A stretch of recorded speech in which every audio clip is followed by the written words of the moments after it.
대결하는 그런 게 아니라 평화와 화해를 하자라는 상징적 조형물로 구부러진 총뿌리의 그 권총이 조형물로 세워져 있어서 매우 인상적이었습니다. 예술 작품이라는 게 이렇게 전달하는 메시지가 많을 수 있구나라는 것을 이제 생각하게 된 그 조형물이었고요. 유엔 본부 1층 안에 들어가니까 제일 먼저 맞이한 게 누구냐? 대한민국의 자랑스러운 반기문 전 유엔 사무총장님이십니다. 자, 제8대 유엔 사무총장을 하셨는데요. 2007년 1월부터 2016년 12월까지 딱 10년 동안 하셨죠. 10년 동안 제8대 유엔 사무총장을 하셨던 충북 음성 출신의 반기문 전 유엔 사무총장님의 초상화가 걸려 있는데요. 그분 것만 걸려 있는 게 아니라 역대 유엔 사무총장님들의 초상화가 쭉 이렇게 순차적으로 이렇게 벽에 게시되어 있는데요. 그 벽면 중에 제일 우측에 반기문 전 유엔 사무총장님의 초상화가 게시되어 있어서 그걸 배경으로 또 인증샷을 찍었고요. 또 주변에 유엔 총회장 또 기념품숍 이런 데도 둘러봤습니다. 그런데 요즘은 이제 유엔의 위상이 많이 실추됐다라는 언론의 기사들이 계속 나오고 있습니다. 자, 유엔 일반 총회라는 게 있는데요. 거기 가면은 전 세계의 국가 정상이나 총리, 장관 이런 분들이 오셔서 각 나라를 대표해 가지고 글로벌 이슈에 관하여 발표를 하는 게 유엔 일반 총회인데요. 요즘은 참석률이 많이 떨어졌답니다. 특히 안보리라고 잘 아실 겁니다. 유엔 안전보장 이사회, 안전보장 이사회, 이른바 안보리 상임이사국이 5개 나라지 않습니까? 미국, 영국, 프랑스, 중국, 러시아 5개국인데요. 자, 이런 나라들이 거부권 행사 만장일치가 안 되면은 북한의 ICBM 미사일 발사 핵 실험 이런 거에 대해서 제재 결의를 할 때도 만장일치로 5개 나라가 다 의사합일치가 안 되면은 그 제재를 못하고 그러다 보니까 자유진영인 미국, 영국, 프랑스는 이렇게 의견 일치가 되지만 반대 세력인 중국과 러시아는 반대하다 보니까 그게 만장일치가 안 돼 가지고 북한의 그 핵미사일 발사, ICBM 미사일 발사 이런 거 핵실험 이런 거에 대해서도 제재를 제대로 못하는 그러한 한계가 있다고 언론에 계속 나오지 않습니까? 그래서 그 상임이사국을 현재 5개 나라에서 더 숫자를 늘리자라는 게 유엔 개편안으로 지금 거론되고 있다고 합니다. 자, 올해만 하더라도 지난 9월 중순에 이 유엔 일반 총회에 각국의 정상들이 모여가지고 이제 논의를 하는데 상임이사국 5개 나라 중에 미국의 조 바이든 대통령을 제외한 나머지 4개 국가의 정상은 참석을 안 했습니다. 자, 그 정도로 유엔에 대한 관심도가 많이 떨어진 것 같다라고 언론의 기사에 나오는데요. 러시아 푸틴 대통령이야 우크라이나와 전쟁 때문에 오기가 그랬었을 거고, 그 다음에 중국은 미국과의 미중 갈등이 심하다 보니까 오지 않았던 걸로 언론에는 그렇게 소개됐고요. 그 다음에 프랑스의 마크롱 대통령은 영국의 찰스 3세 국왕이 프랑스를 방문했기 때문에 영접을 해야 되고 이런 이유를 대고 오지 않았고, 그런데 영국의 슈넥 총리, 인도 출신이죠. 옛날에 인도가 영국의 식민지였고 그 인물이 인도 출신이 바로 작년 10월경인가 영국의 총리가 된 슈넥 총리인데요. 그분은 특별한 사유를 대지도 않고 참석을 하지 않았었다고 합니다. 여하튼 안보리 상임이사국 5개 나라 중에 미국을 제외하고 나머지 4개의 나라는 불참할 정도로 유엔의 위상이 많이 추락됐다라고 보도가 됐었습니다.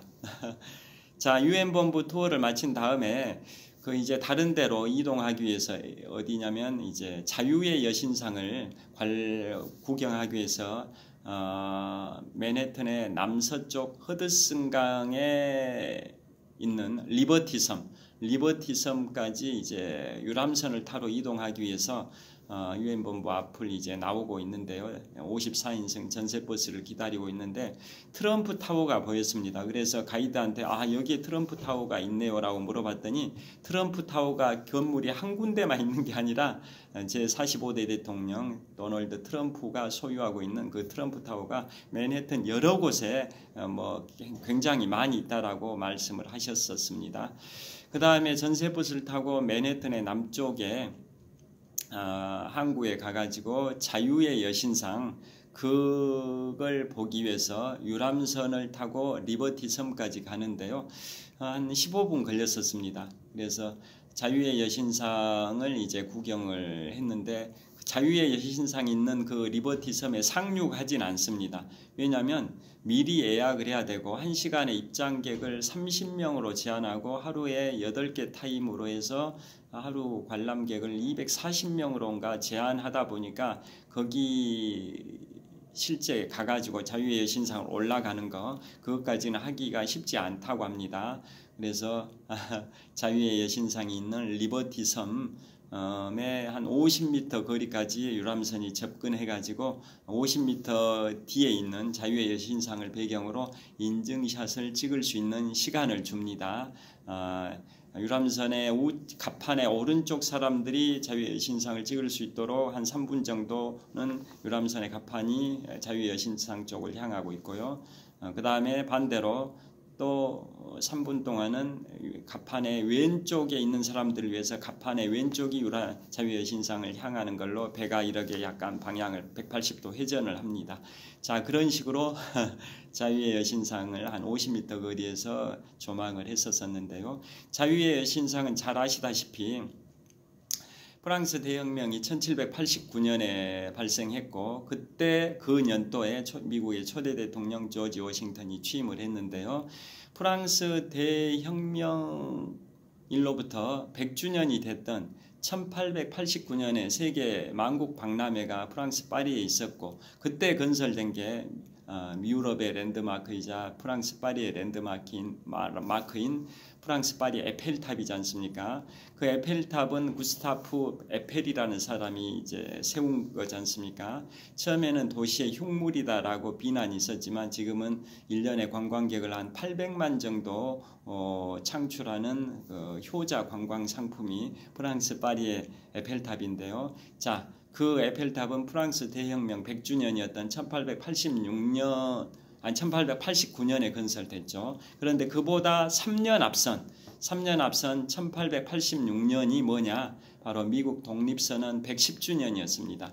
그래서 1776년 미국이 독립선언하고 그로부터 100년 후인 1876년에 프랑스 국민들이 모금을 해가지고 미국과의 친선을 돈독히 하기 위해서 미국 독립선언 100주년을 기념해서 프랑스 국민들이 모금을 해서 제작해서 미국한테 선물한 게 바로 자유의 여신상인데요.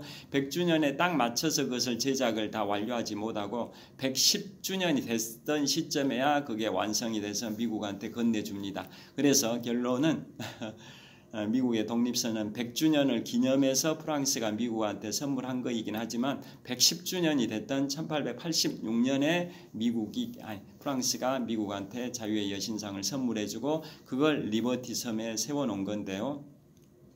자, 그 1886년 자유의 여신상이 거기 세워진 때로부터 3년 후인 1889년에 프랑스 파리의 에펠탑이 세워졌습니다. 그래서 자유의 여신상이든 에펠탑이든 설계자가 동일하죠. 구스타프 에펠이라는 사람이 설계를 했고요. 자유의 여신상은 왼손에는 독립선언서를 미국한테는 가장 중요한 기념일이 1776년 7월 4일 독립기념일이다 보니까 왼손에는 독립선언서를 오른손에는 자유의 획불을 들고 있는 그 여신상이죠. 그래서 처음에는 그 오른손에 들고 있던 획불이 등대 역할을 했습니다. 뉴욕 항을 향하고 있는 등대 역할을 했는데 그 들고 있는 획불의 그 조형물 청동상이 햇빛에 반사되고 뭐 구름에 반사되다 보니까 항해하는 선박들한테 눈이 부시게 해가지고 오히려 방해물이 된다 해가지고 이제는 등대 기능을 상실을 했죠. 그리고 나중에 수리를 할 때 그 횃불을 황금색으로 이렇게 도금을 했습니다. 황금색으로. 횃불을 도금한 게 아니라 자유의 여신상 왕관 그것을 도금했을 겁니다. 그 다음에 왼손에는 미국에서 가장 중요한 1776년 7월 4일의 독립선언, 그 독립선언문을 왼손에 받치고 있고 자유의 횃불은 오른손에, 횃불은 이렇게 오른손으로 들고 있고 왼손에 독립선언서를 이렇게 들고 있는 게 자유의 여신상인데요. 그게 1886년에 거기에 세워졌으니까 지금부터 137년의 역사를 갖고 있죠. 137년 동안 뉴욕항의 그 바닷바람, 대서양의 바닷바람, 해풍, 염분기가 있는 석유기가 있는 바닷바람을 137년 동안 맞다 보니까 그게 산화가 됐습니다.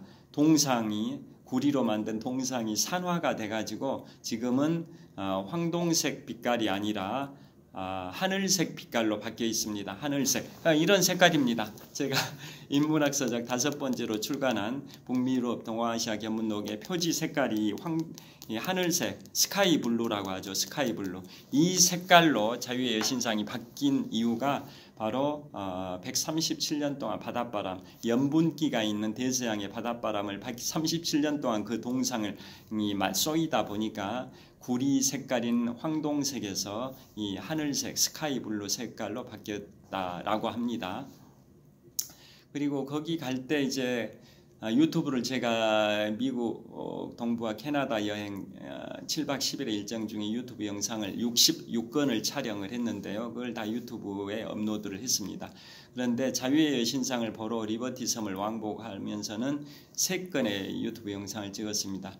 그 맨해튼 남단의 항구에서 거기 갈 때 유튜브 영상을 찍었고요. 그 다음에 돌아올 때는 그 유람선이 쾌속 질주를 합니다. 그래서 그 뉴욕 맨해튼의 마천루의 숲들이 정말 점점 가까이 다가오는, 그러니까 귀환할 때는 리버티 섬을 구경하고 맨해튼으로 15분 동안 쾌속 질주하면서 유람선이 귀환할 때는 맨해튼의 마천루 숲들이, 스카이라인들이 빠른 속도로 가까워지는 그러한 상황이죠. 그래서 그런 것들을 뱃머리에서 그 강바람, 허드슨강과 맨해튼의 동쪽에 있는 이스트강과 맨해튼 서쪽에 있는 허드슨강의 강바람, 배가 쾌속으로 달리니까 바람이 계속 부는 거죠. 그래서 뱃머리에서 그 강바람을 쐬면서 유튜브 영상을 찍기도 했었습니다.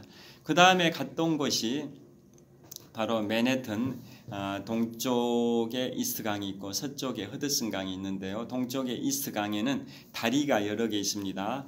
그러니까 맨해튼과 그 동쪽에 있는 브루클린 퀸즈 지역을 연결하는 다리가 여러 개가 있는데요. 그 중에 가장 맨해튼의 동쪽, 남쪽, 동쪽 중에서도 가장 남쪽에 있는 다리가 바로 브루클린교입니다. 브루클린교. 그 위에 있는 게 맨해튼 브리지고 그 위에 있는 게 윌리엄스 브리지인데요. 그래서 그것을 현지 인솔 가이드가 BMW 브리지라고 소개를 했습니다. 다시 말씀드립니다. 맨해튼과 동쪽에 있는 맨해튼이 있다면 그 동쪽에 이스트강이 있고 그 건너에 브루클린과 퀸즈 지역이 있는데요. 자, 맨해튼과 브루클린, 퀸즈를 연결하는 그 다리가 바로 BMW 다리인데요. 그게 바로 이스트강을 가로지르는 다리입니다. 그래서 그 다리, BMW 다리 중에서도 가장 남쪽에 있는 게 브루클린 브리지, 그 바로 위에 있는 게 맨해튼 브리지, 그 바로 위에 있는 게 윌리엄스 브리지입니다. 그래서 그것을 BMW 이니셜을 따서 브루클린 B, 맨해튼 M, 윌리엄스 W, BMW 브리지라고 하는데요. 그 중에 가장 남쪽에 있는 브루클린교가 가장 유명합니다. 미국에 있어서 가장 유명한 기념일이 독립기념일이라고 말씀드렸는데요. 세계 경제의 중심이자 미국의 제1의 도시인 뉴욕, 그 중에서도 심장부인 맨해튼, 그 중에서도 독립기념일에 불꽃축제를 하는 곳이 바로 브루클린 브리지에서 불꽃축제를 합니다. 미국의 최대 국경일인 독립기념일에 불꽃 축제를 하는 곳이기도 하고 수많은 영화, 드라마, 소설에도 소개된 게 바로 브루클린교인데요. 그래서 브루클린교를 보기 위해서 걸어보기 위해서 맨해튼 동쪽에 브루클린 지역에 덤보 지역이 있습니다. 브루클린의 덤보 지역과 하이츠 지역, 덤보 앤드 하이츠 지역으로 가가지고 맨해튼과 브루클린을 연결하는 브루클린 브릿지를 걸어봤는데요. 그 다리가 아까 모두에 말씀드린 것처럼 지금부터 140년 전인 1883년에 강철 케이블로 만든 세계 최초의 현수교입니다. 현수교라는 것은 주탑이 강철 케이블을 이렇게 지탱을 하고 있고 그 케이블의 다리에 도로면이 매달려 있는 구조죠. 그게 현수교인데요. 강철 케이블로 만든 세계 최초의 현수교가 브루클린교고 그게 1883년이니까 지금부터 140년 전입니다. 그 뒤로 제가 샌프란시스코를 제가 2019년 2월에 갔다 왔는데요. 세계에서 가장 아름다운 다리라는 금문교 골든 게이트 브릿지가 샌프란시스코에 있습니다. 그것은 1937년에 완공이 됐습니다. 중일전쟁 당시였던 1937년에 세계에서 가장 아름다운 다리 샌프란시스코 금문교 골든 게이트 브릿지가 완공됐고 그건 1년에 관광객들이 한 900만 명이 찾는데요. 제가 2019년 2월에 갔을 때 그곳에서 달리기도 했었고 그곳에서 북동쪽으로 약 한 10km 거리에 있는 캘리포니아 주립대 버클리 캠퍼스 이른바 UC 버클리라고 하죠. UC 버클리에도 제가 갔었습니다. 투어를 했었습니다. 그게 2019년 2월이니까 4년 10개월 전입니다. 자, 그 다음에 브루클린교를 이제 걸어봤는데요. 그게 왜 그렇게 유명하냐면 브루클린교 동쪽 끝이 브루클린이고 서쪽 끝이 바로 맨해튼인데요. 그 동쪽 끝에서 쭉 한 200m를 왕복해서 걸었으니까 한 400m 걸어봤습니다. 그런데 그 다리는 특징이 1층과 2층 이 두 개 층의 다리인데 1층은 차가 다니는 왕복 6차선의 차도이고요. 2층 다리가 바로 보행 전용 도로입니다. 그래서 1층 다리와 2층 다리의 도로면의 높이 차이가 5.5m가 납니다. 그리고 2층 다리인 보행 다리는 나무로 그 도로면이 되어 있습니다. 나무. 일부 지역은 콘크리트도 있긴 한데 대부분이 나무로 되어 있기 때문에 걷는 느낌이 굉장히 상쾌합니다. 나무로 도로면이 되어 있는 그 널판지 같은 것을 걷다 보니까 튼튼한 널판지죠. 그걸 걷다 보니까 굉장히 낭만이 느껴졌고요. 그래서 그 동쪽에서 서쪽을 바라보다 보면서 왕복 400m 정도를 걸어봤는데요. 서쪽 끝을 보면 맨해튼의 화려한 그 마천 숲들의 스카이라인들이 펼쳐져 있고 그 중에 하이라이트가 바로 맨해튼 남쪽에 있는 9.11 테러 당시 붕괴된 세계무역센터 빌딩 자리에 재건축된 바로 9.11 메모리얼 그 옆에 있는 원 월드 트레이드 센터 다른 말로 프리덤 타워가 굉장히 높이가 세계 6위고 OECD 국가 38개국국 중에서는 두 번째로 높은 원 월드 트레이드 센터 541m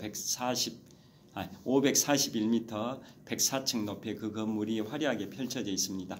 그 맨해튼의 3대 전망대가 3개가 있습니다. 맨해튼 중심에 있었던 제가 처음에 갔던 록펠러 센터 68층 전망대와 그 다음에 맨해튼 최남단에 있는 원월드 트레이드 센터의 또 전망대, 그 다음에 그 사이에 있는 엠파이어 스테이트 전망대, 이 3개 전망대가 그 빌딩의 가장 상층부에 올라가서 주변을 바라보는 그 전망대가 맨해튼의 3대 전망대입니다. 록펠러 센터 전망대, 원월드 트레이드 센터 전망대, 엠파이어 스테이트 빌딩 전망대.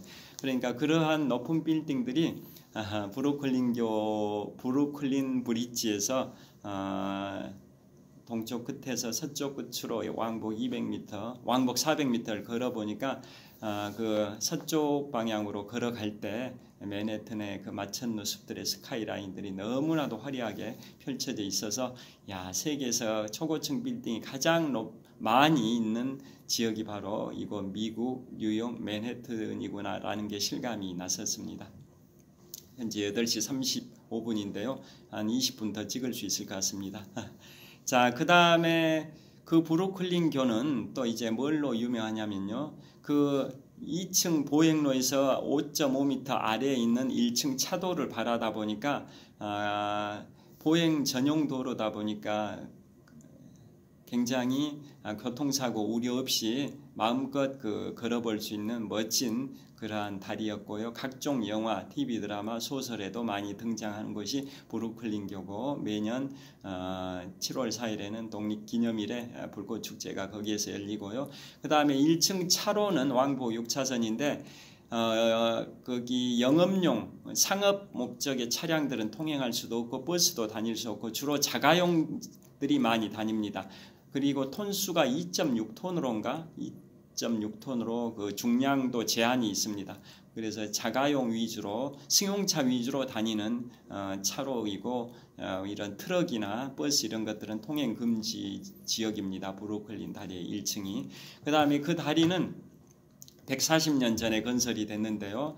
그때 어떤 사람이 그걸 착공하기 직전에 최종 점검을 하다가 파상풍에 걸려가지고 한 20일 만에 사망을 했고 그의 아들이 그것을 승계를 했는데요. 그 아들도 그 물속에다 다리 건설할 때 물속에다 잠함 작업이라고 물속에서 작업할 수 있는 공간인 콘크리트 그런 공간을 확보하다가 잠수병에 걸려가지고 또 시공을 하기 어려워서 그의 부인이 에밀리라는 그 부인이 시공을 다 주도하고 감독까지 했었답니다. 그래서 1883년 5월에 그게 개통이 될 때 공식적으로 거기 브루클린 브리지를 처음 건넌 인물이 최초의 그 공사를 주도했던 사람의 며느리인 에밀리가 최초로 브루클린교를 공식적으로 걸었다라고 기록에 남아 있습니다.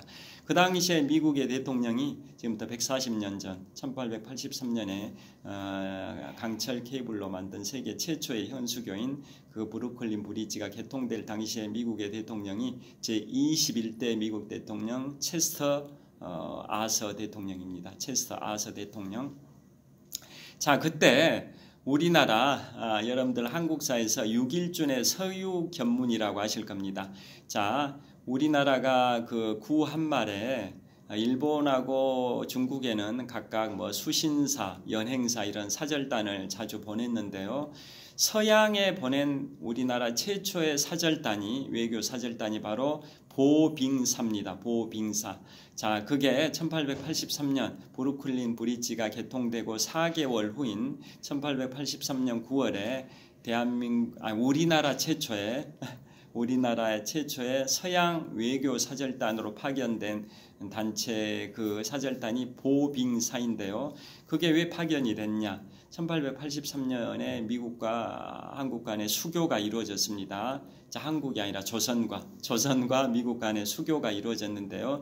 그때 미국에서는 외교 사절단을 우리나라에 보냈고 그에 대한 답례 형식으로 보빙사가 우리나라 최초의 서양 외교 사절단으로 그곳에 갑니다. 갈 때 인천 제물포에서 미국의 군함을 타고 일본의 나가사키로 가고 또 요코하마로 이동해서 그곳에서 기다립니다. 왜 기다리냐? 홍콩과 중국 상하이일 겁니다. 중국 상하이와 샌프란시스코를 왕복하는 증기 여객선이 정기적으로 운항을 했습니다. 중국의 중국 상하이와 상하이인지 홍콩인지는 불분명한데요. 둘 중에 하나입니다. 그곳과 미국 샌프란시스코를 연결하는 정기 여객선, 증기선입니다. 증기기관 아시죠? 증기선인 정기 여객선이 중국 상하이 또는 홍콩과 샌프란시스코를 정기적으로 운항을 했는데요. 그 보빙사 일원들이 요코하마에서 그 배를 타고 샌프란시스코까지 가는데요. 태평양을 건너는데 16일 소요됐고 그 샌프란시스코 도착해서 이제 미국의 캘리포니아의 주도인 세크라멘토 거기에서 다시 대륙 횡단 열차를 타고 미국의 시카고 그 다음에 워싱턴 DC 그런데 대통령은 뉴욕에 있었습니다. 뉴욕에. 그래서 대륙을 횡단하는데 또 한 열흘 정도 걸립니다. 그래서 한양을 출발한 지 약 2달 남짓 후인 1883년 9월 중순에 미국 뉴욕의 한 호텔에서 미국의 21대 대통령 체서 아서 대통령을 아련할 때 예법에 따라서 우리가 큰 절을 합니다. 사신으로 갔던 인물이 전권 대신이 민영익입니다. 자, 명성황후의 사촌 동생이죠. 명성황후의 사촌 동생이었던 민영익이 전권 대신이고 부대신이 홍영식입니다. 홍영식의 아버지는 영의정까지 했습니다. 자, 홍영식이 부대신이고요. 그 다음에 종사관이 서광범, 그 다음에 수행원이 바로 육일준과 변수입니다. 수행원 육일준과 변수는 일본 유학을 일본 유학하다 보니까 일본어를 할 수가 있습니다. 그러게 해서 20대, 30대 젊은 청년 사신단으로 구성해서 총 8명의 사신단이 그 미국의 그 전기 여객선을 타고 이동을 했었는데요. 차장님. 네, 괜찮아. 저기 제가 다 판을 열어놨어요. 네. 네. 지금 세팅 다 끝나가지고요. 네. 좀 더 할게요. 네. 휴대폰 찍고 있어요. 인강이 괜찮아. 괜찮아. 그 뭐지? 저기 학생이 한 분 오긴 했거든요. 그냥 그러니까 비대면보다 대면 듣고 싶어 한다고 해가지고. 이야, 정말 열정이 있으시네요. 참고를 보시면 돼요. 몇 군데나 오늘 강의자 있어요? 저희 하나밖에 없어요. 작년에도 그랬어요. 맞아요. 네. 유년상 차장님. 맞아요.